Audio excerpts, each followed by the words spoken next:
Ouais. J'avais envie de commencer par cette petite vidéo parce qu'en fait, laisser les commandes de sa vie à Jésus, c'est un peu se lancer sans trop savoir ce qui va se passer, mais savoir qu'en toutes circonstances, il contrôle tout. Il a le contrôle sur tout. Et c'est un peu ce que j'expérimente ces derniers temps dans mon parcours de foi. Et je pense que c'est aussi une des raisons qui fait que je suis là ce matin devant toi. Donc, salut à toi qui est dans la salle et salut à toi en ligne. J'espère que tu es bien installé. En tout cas, merci Juliette et Noémie pour ce moment de louange qui était fort dynamique et qui nous a embarqués dans un temps tellement cool. Donc, merci à vous. Donc, comme l'a dit Joël, on est dans cette série de adorateurs en esprit et en vérité. Et la semaine passée, Juliette, elle nous a encouragés à nous laisser rejoindre et toucher par Jésus. Et puis que les vrais adorateurs, ils adorent en vérité. Et moi, ce matin, je vais te parler de adorer le Père en esprit. Et sans plus attendre, on va commencer par 2 versets qui se trouvent dans 1 Corinthiens. Ne savez-vous pas que vous êtes le temple de Dieu et que l'Esprit de Dieu habite en vous ? Si quelqu'un détruit le temple de Dieu, Dieu le détruira. Car le temple de Dieu est saint et c'est ce que vous êtes. Et quelques chapitres plus loin, on peut lire « Ne le savez-vous pas ? Votre corps est le temple du Saint-Esprit qui est en vous et que vous avez reçu de Dieu. Vous ne vous appartenez pas à vous-même, car vous avez été rachetés à un grand prix. Rendez donc gloire à Dieu dans votre corps et dans votre esprit qui appartiennent à Dieu. » Et en fait, on est le temple de Dieu.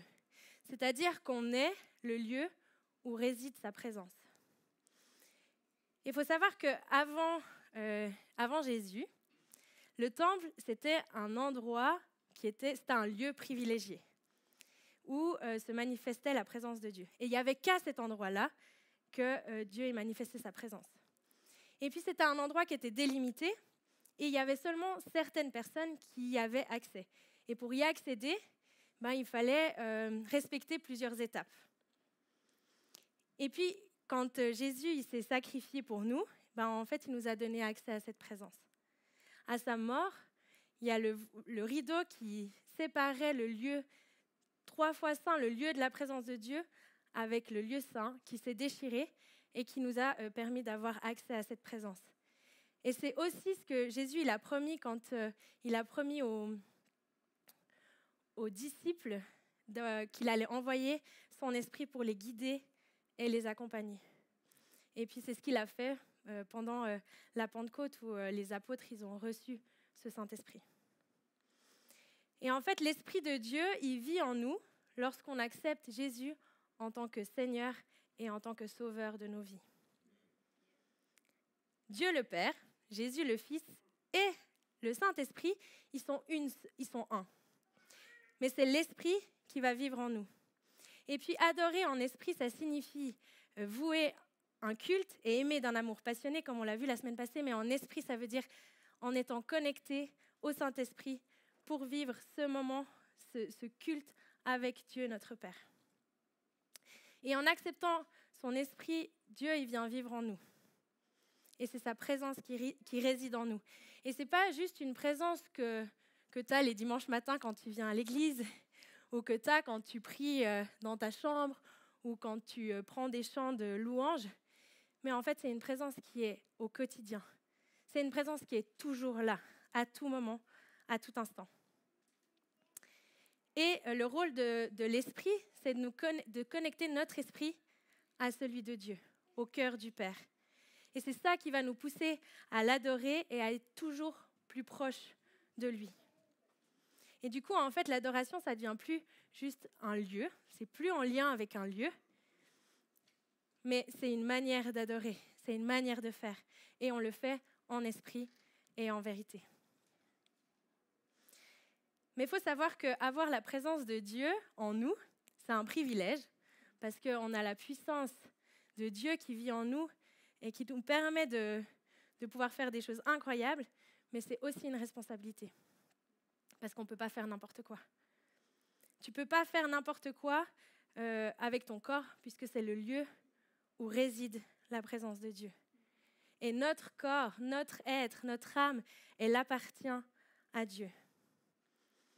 Et en fait, le rôle de l'esprit, c'est de nous convaincre de péché et de nous encourager toujours à nous laisser transformer par Dieu pour pouvoir être toujours plus agréable à Dieu comme un parfum de bonne odeur. Et puis que nos vies entières, elles représentent cette vie qui est en nous. Et il faut savoir qu'il n'y a pas de transformation de nos êtres s'il n'y a pas l'esprit. Puis en même temps, il n'y a pas l'esprit si on n'accepte pas Jésus en tant que, Jésus le Fils. Et il n'y a pas de Fils sans Dieu le Père. Et c'est vraiment important de comprendre que ces trois personnes sont sont un et sont ensemble. Et je vais te laisser je vais lire un extrait d'un livre de théologie qui s'appelle, je ne sais plus, voilà, Pour une fois réfléchi, et qui en fait permet de résumer un peu ce concept de 3 en 1 et de transformation que nous encourage en fait à vivre Paul dans 1 Corinthiens. C'est en esprit, en effet, que le Père et le Fils font leur demeure en l'homme. Étant donné que le Père et le Fils sont un, celui qui voit le Fils voit le Père. De la même manière, étant donné que les trois sont un, celui qui accueille l'Esprit reçoit le Père et le Fils, qui ont pourtant leur demeure au ciel. La présence particulière de l'Esprit en nous a pour but la transformation de notre être intérieur. Cette rénovation prévaut sur toute autre expérience spirituelle. Et c'est l'Esprit qui nous fait dire que nous sommes proches de Dieu. C'est accepter cet Esprit de Dieu, ça veut dire accepter Dieu en tant que Père. Et en fait, ça nous permet d'avoir une relation particulière qui va s'instaurer entre nous et Dieu. Et puis cette relation, elle est dans le fait qu'on est adopté. On fait partie de la famille de Dieu. Et on appartient à une nouvelle famille, une famille céleste. Et c'est cet esprit-là qui va crier notre appartenance à Dieu, comme on peut voir dans Romains, où il est dit, en effet, tous ceux qui sont conduits par l'Esprit de Dieu sont fils de Dieu. Et vous n'avez pas reçu un esprit d'esclavage pour être encore dans la crainte, mais vous avez reçu un esprit d'adoption par lequel nous crions « Abba, Père ». L'Esprit lui-même rend témoignage à notre esprit que nous sommes enfants de Dieu.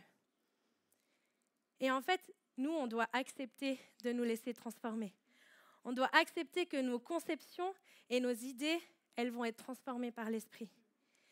Et en fait, dans ce verset, il y a tellement d'espérance, parce que cet esprit, il nous permet de ne plus vivre dans la crainte. Il nous permet de ne plus être esclaves, mais en fait, il nous permet de pouvoir appartenir à cette famille. Et en appartenant à cette famille, on a la chance d'avoir l'autorité divine qui vit en nous. Et en même temps, je te parle de Dieu le Père, mais des fois, c'est difficile à comprendre ce que ça veut dire que Dieu le Père. On a tendance à souvent imaginer le Dieu le Père avec l'image qu'on se fait de notre propre Père. Et puis nos conceptions humaines, elles prennent le dessus et ça devient un obstacle pour ce que Dieu, en fait, il veut nous faire vivre. Et ce que l'Esprit veut nous révéler. Et en fait, ça peut être soit parce que tu as été déçu de ton père biologique, et puis parce qu'il a fait, tu as vécu des blessures, ou alors ça peut être aussi parce que tu mets ton père terrestre à une place tellement importante dans ta vie et dans ton cœur que en fait, tu ne laisses pas Dieu prendre cette place-là.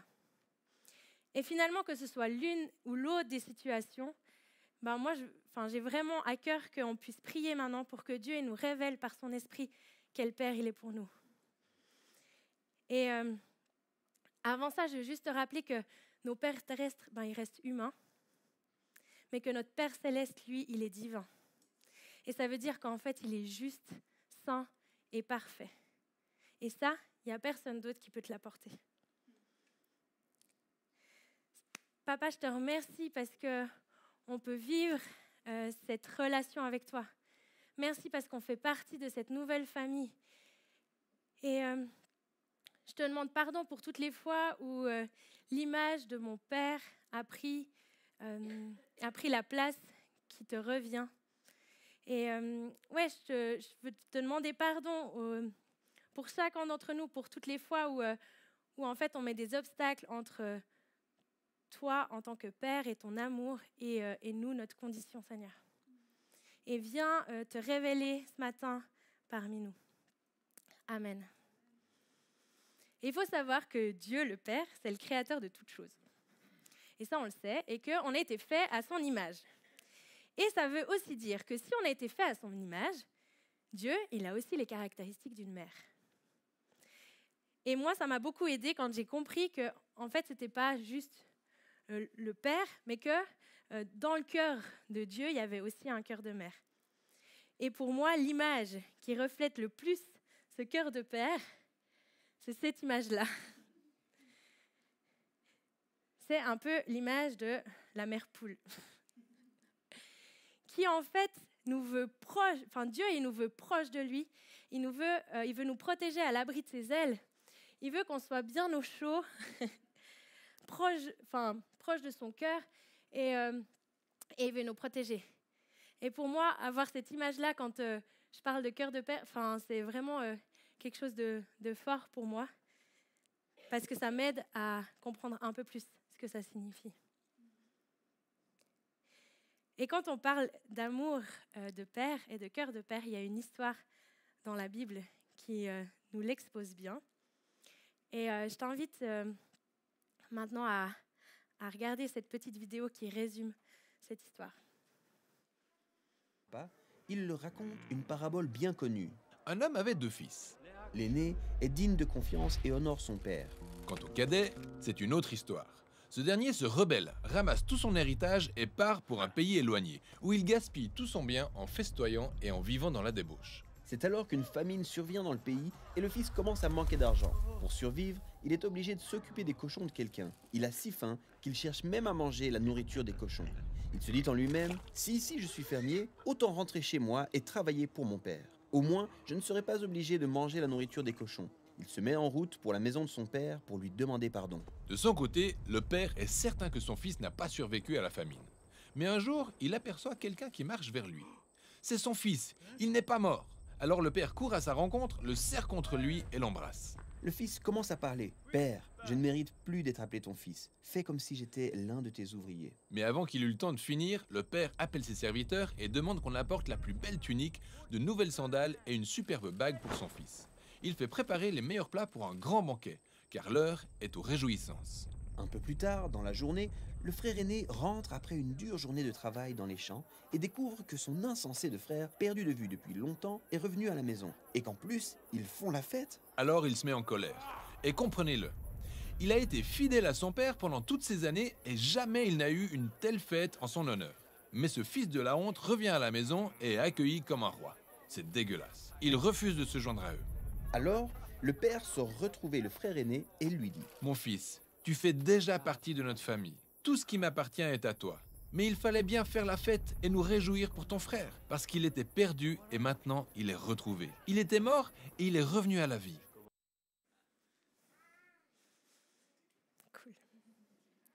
Ouais, c'est fort.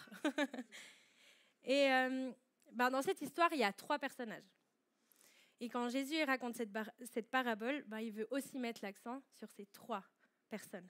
Le père, le fils cadet et le fils aîné. Et maintenant, on va juste prendre chacun des personnages et un peu lister toutes les choses qu'on voit dans leurs caractéristiques et dans leur façon de faire et d'être.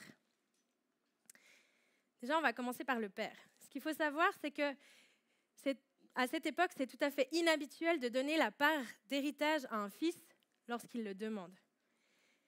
Et déjà, dans cette histoire, on peut voir la grande liberté que le fils il a dans la maison de son père, étant donné que il le demande et que le père lui le donne.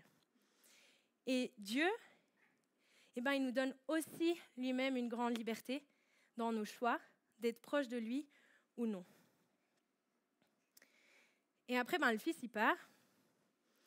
Et on voit ce père qui va scruter l'horizon. S'il a réussi à accueillir son fils au moment où il est arrivé, ça veut dire que chaque matin, ce père, il attendait son fils. Il espérait revoir son fils revenir, sans savoir s'il allait revenir. Mais il l'attendait. Et finalement, l'histoire, elle ne nous dit pas combien de temps ça a pris, combien de temps, en fait, cette attente, elle a duré. Et je pense honnêtement que l'entourage du père devait vraiment le prendre pour un fou. Dire, mais gars, réalise que ton fils, il ne va jamais revenir. Ça ne sert à rien d'espérer. Mais ça ne décourage pas le père. Et lorsque son fils y rentre, le père, il est là, il est présent. Et je pense que son fils, il devait être constamment dans ses pensées et dans son cœur. Parce que peu importe ce que le fils il a fait, le père, il est rempli d'amour pour lui. Et ça se voit, parce que sinon, il n'aurait pas attendu comme ça. Et ça permet aussi au fils de rentrer et de ne pas se retrouver devant une porte fermée ou un silence, mais finalement d'être accueilli. Et ce père, il l'accueille, et dès qu'il le voit, il accourt. Il ne réfléchit pas. Il se jette à son cou, il l'embrasse, et il ne lui laisse même pas le temps de dire quoi que ce soit.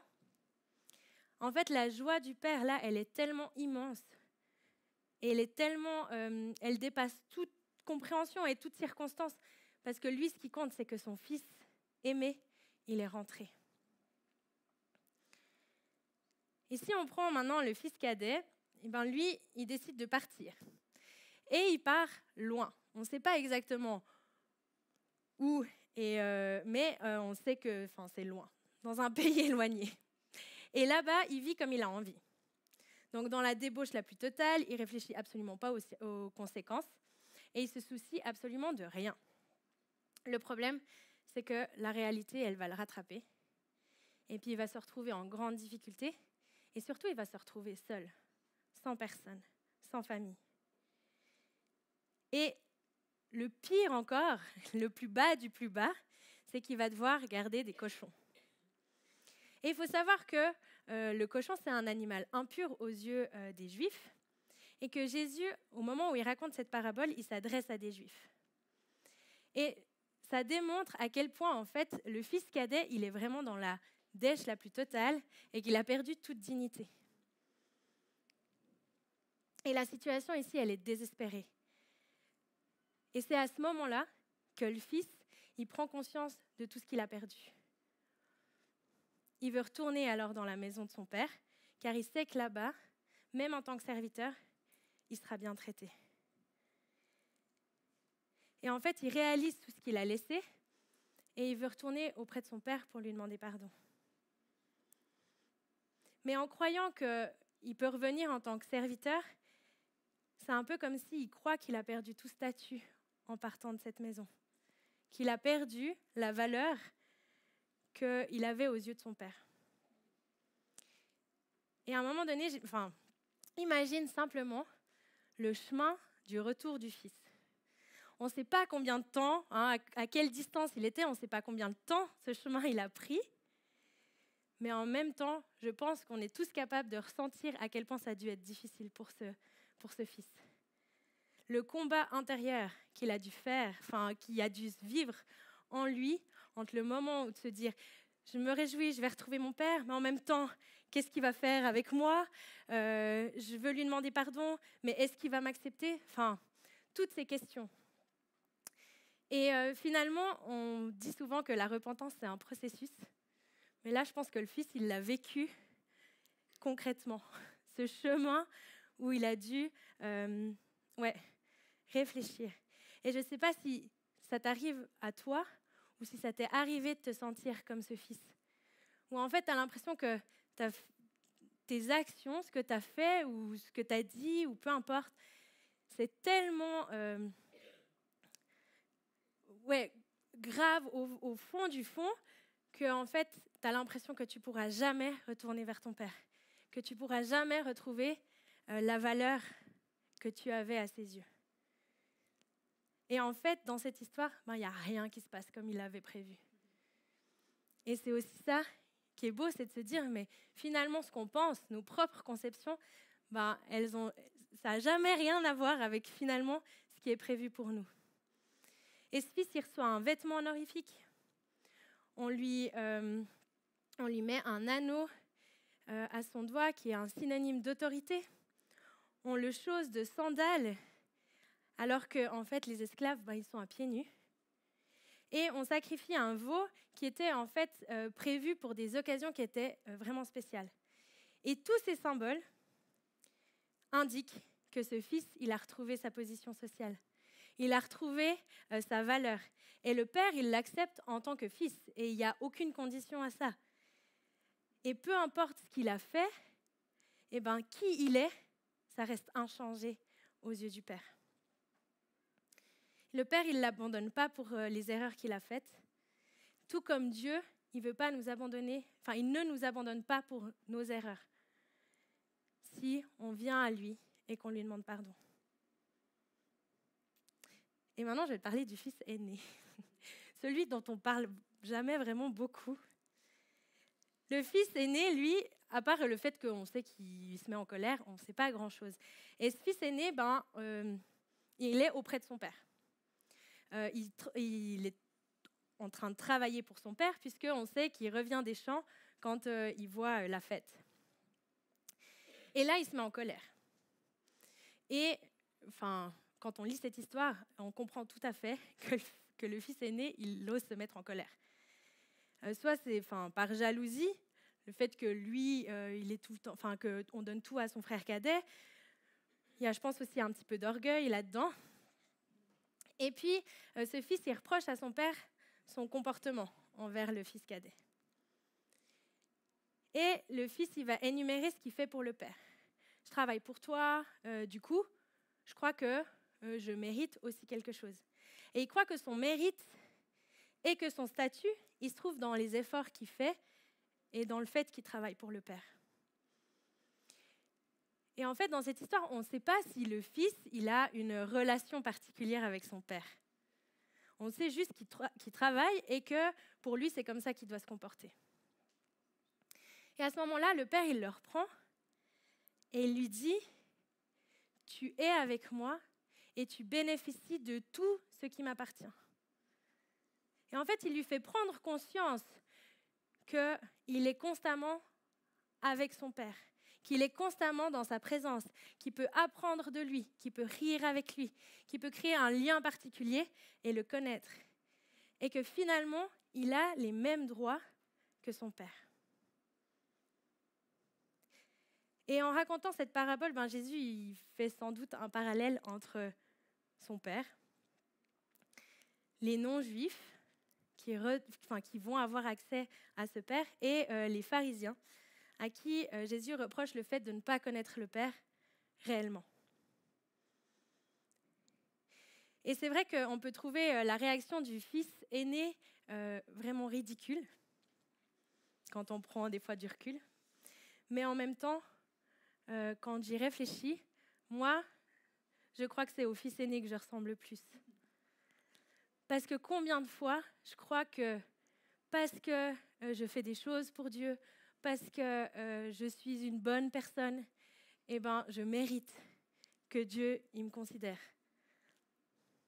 Et peut-être que tu réalises aussi ça pour toi aujourd'hui, que finalement, des fois, on est un peu trop dans le faire et qu'on ne profite pas assez de la relation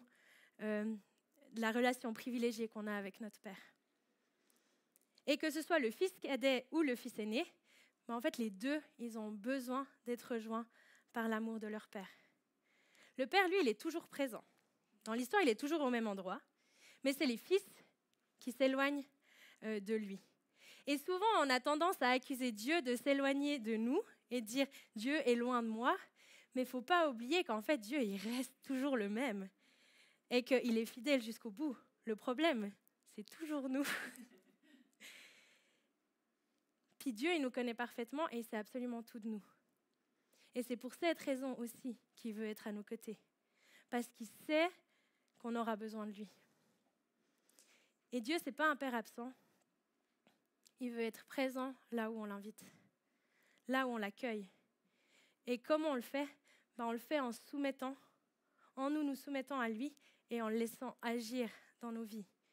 Et parce que c'est à ce moment-là qu'il va déverser son amour, sa grâce, sa bienveillance et son pardon. Et c'est son esprit, justement, qui nous le rappelle. Dieu, il ne fait aucune différence entre nous. Il nous aime tous de la même façon. Mais ce qu'il veut, c'est qu'on soit intentionnel et qu'on aille rechercher son cœur. Parce que son cœur, il bat pour nous. Et puis parce que plus on est proche de Dieu, plus on a envie de l'être. Et plus on a envie de l'être, plus on veut lui faire plaisir. Et on lui fait plaisir en lui obéissant. Quant à nous, nous l'aimons parce qu'il nous a aimés le premier. Et en fait, on l'aime parce qu'il nous a aimés le premier. Ça ne veut pas dire « il m'aime parce que je l'aime ». Non, c'est lui qui m'aime avant tout. Et en fait, il faut juste recontextualiser et se dire « mais la gloire, elle ne revient pas à moi, elle revient à celui qui nous a aimés avant tout ». Et c'est parce qu'il m'aime que je veux être proche de lui, faire sa volonté, me laisser transformer par son esprit et que son esprit va me révéler sa vérité. En effet, toute personne qui fait le mal déteste la lumière. Elle ne vient pas à la lumière pour éviter que ses actes soient dévoilés. Mais celui qui agit conformément à la vérité vient à la lumière afin qu'il soit évident que ce qu'il a fait, il l'a fait en Dieu. Et en fait, je me suis posé la question, je me suis dit, mais finalement, cet amour du Père, qu'est-ce que ça procure en moi ? Et il faut savoir que l'année passée, je me suis lancé le défi de lire la Bible en 1 an. Et en fait, en lisant la parole de Dieu, j'ai découvert à quel point son amour immense pour moi. Parce qu'il a donné son Fils, parce qu'il a un plan parfait. Et ce plan parfait, on le voit depuis le début de la Bible jusqu'à la fin. Et en fait, en lisant ça, je ne peux que m'émerveiller de l'intensité de cet amour, de qui il est et de son plan parfait pour moi et pour toute l'humanité. Et en comprenant ça, je peux laisser la lumière venir éclairer chaque zone d'ombre en moi. Parce que ce n'est plus une menace. Montrer mes faiblesses, ça ne devient plus une menace. Et ça ne devient plus un moment où Dieu va pointer son doigt pour me montrer comme j'ai échoué. Parce qu'il ne le fait pas. Il n'est pas comme ça. Mais en fait, mes faiblesses sont des opportunités de le laisser agir dans ma vie. Ça me permet d'être vulnérable. Et parce que je sais que je peux me laisser tomber dans ses bras et que ses bras d'amour, ils vont me rattraper. Il faut qu'il grandisse et que moi, je diminue. Et ce n'est pas ce que je fais pour lui, mais ce que je fais avec lui qui a de l'importance et qui compte. Et c'est pas... Et comprendre vraiment que Dieu, il veut notre être entier. Et qu'en lui laissant toutes les parties de notre corps et de notre cœur et de notre âme, il va pouvoir se révéler encore et encore. Et... je ne sais pas où le mettre. Voilà, comme ça je peux le lire en même temps. J'ai une petite image pour représenter tout ça. Donc en fait, si je prends un caillou et que je le trempe dans l'eau, l'eau, elle est tout autour de ce caillou. Mais à aucun moment, l'eau, elle va pénétrer le caillou. À aucun moment, on va trouver de l'eau dans ce caillou. Et en fait, c'est un peu comme si Dieu, il est là autour, mais qu'il n'est pas à l'intérieur. L'eau représente Dieu et nous, on peut représenter des fois ce caillou où en fait, on ne se laisse pas atteindre. C'est Dieu, il est là, mais il n'est pas en moi. Moi, je suis en lui, mais lui, il n'est pas en moi. Par contre, si je prends une éponge, en fait, toute la matière, elle est absorbée par l'éponge. L'eau, elle se trouve à l'extérieur de l'éponge, mais elle se trouve aussi à l'intérieur. Parce que quand je serre une éponge, il y a de l'eau. Voilà. Il y a de l'eau qui coule. Et en fait, c'est comme ça qu'on doit vivre notre relation avec Dieu. C'est de savoir qu'il est autour de nous, mais qu'il est aussi à l'intérieur de nous. Et là, moi, je suis en Dieu, mais Dieu, il est en moi. Et en fait, c'est quand on se laisse atteindre par Dieu et par son amour que l'Esprit peut venir nous transformer. Et c'est en proclamant que Dieu est notre Père et en le laissant vivre par son Esprit en nous que sa présence, elle peut pleinement nous envahir. Et on peut avoir l'assurance que rien ne pourra nous séparer de son amour, qu'il ne nous abandonne pas pour les erreurs qu'on fait, et au contraire, il veut venir nous rejoindre. Et en fait, par son amour pour nous, on peut le louer. Mais c'est par ce qu'il a fait pour nous qu'on veut le louer. Et on va prendre maintenant ce temps de face-to-face, parce qu'on arrive à la fin de ce message. Et je t'invite à laisser le Saint-Esprit te révéler le cœur du Père. Laisse-toi surprendre. Laisse-toi atteindre. Mais je veux te dire que ce n'est pas parce que tu le ressens ou pas, ce n'est pas parce que tu ressens maintenant Dieu et son esprit en toi, ce n'est pas parce que tu ne le ressens pas que ça ne veut pas dire qu'il n'est pas présent. Parce qu'il est toujours là. Et ce n'est pas une question de sensation, c'est une question de conviction. Et oui, si tu as besoin de la prière aussi pour qu'on puisse t'accompagner dans ce cheminement ou pour d'autres raisons, il y a Christelle et Volker qui sont prêts pour t'accueillir. Et n'hésite pas aussi si tu as envie de prendre du temps avec ton voisin. Il est aussi là, on est une famille et on est là les uns pour les autres. Et en fait, pendant ce moment où j'ai vraiment envie je le répète encore, mais de t'inviter à ce que l'Esprit se révèle à toi. Il va y avoir un chant qui va passer. Alors, je m'excuse pour les côtés techniques auprès de ceux qui sont live. Peut-être que ça va couper, mais c'est le chant qui s'appelle « Heart of God » de Hillsong, mais c'est la version en français. Et en fait, ce chant, il raconte à quel point l'amour de Dieu, il dépasse toute chose et qu'il est au-dessus de tout jugement. Et je vais juste prier pour terminer. Papa, merci parce que ton cœur d'amour est tellement grand pour nous qu'il peut tous nous accueillir et qu'il n'y a rien qui puisse entraver cet amour que tu as pour nous. Et je veux encore t'inviter ce matin à venir à prendre possession de nos cœurs. On veut te les remettre comme une offrande et se soumettre à toi. Viens, Saint-Esprit, nous transformer encore et encore et nous permettre de vivre cette relation d'intimité avec Dieu le Père. Amen.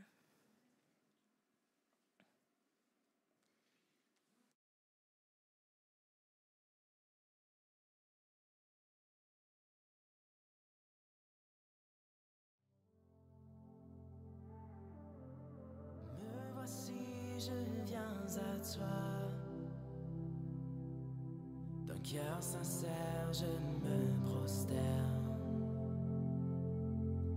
Brisé par ma vie passée, Saint-Esprit, viens restaurer.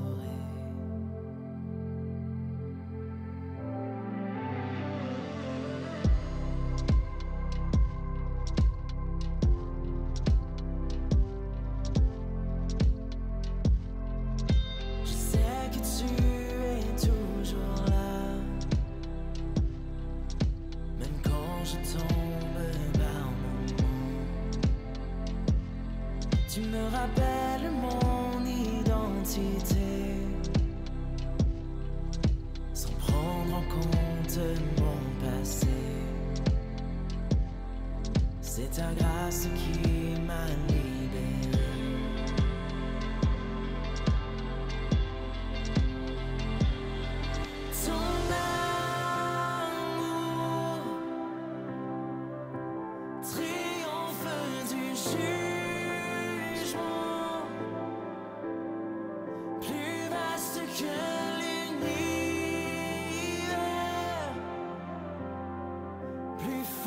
tout péché. C'est ta bonté qui mène à la repentance vers le cœur de Dieu. Ton cœur, oh Dieu, est mon seul désir.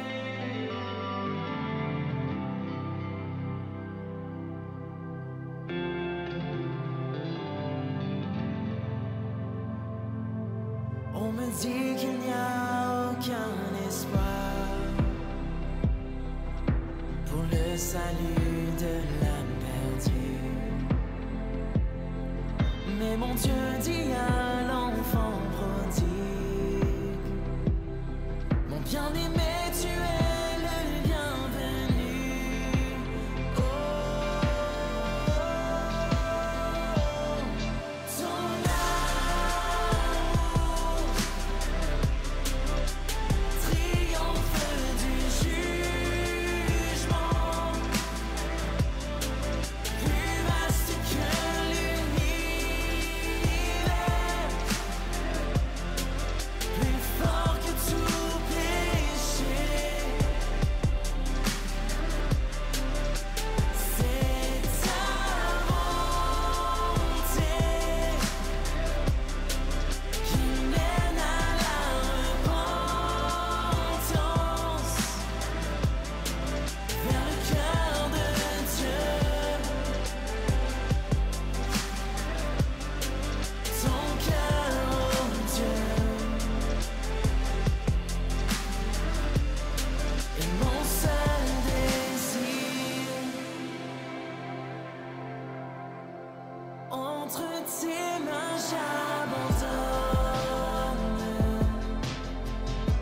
tout ce que j'appelle mien. On ne permet à personne, Seigneur, d'en reprendre rien. Entre tes mains j'abandonne tout ce que j'appelle mien. On ne permet à personne, Seigneur, d'en reprendre rien. Oh, ton amour triomphe du jugement, plus vaste que l'univers, plus fort que tout péché. C'est ta bonté qui mène à la repentance vers le cœur de Dieu. Ton cœur,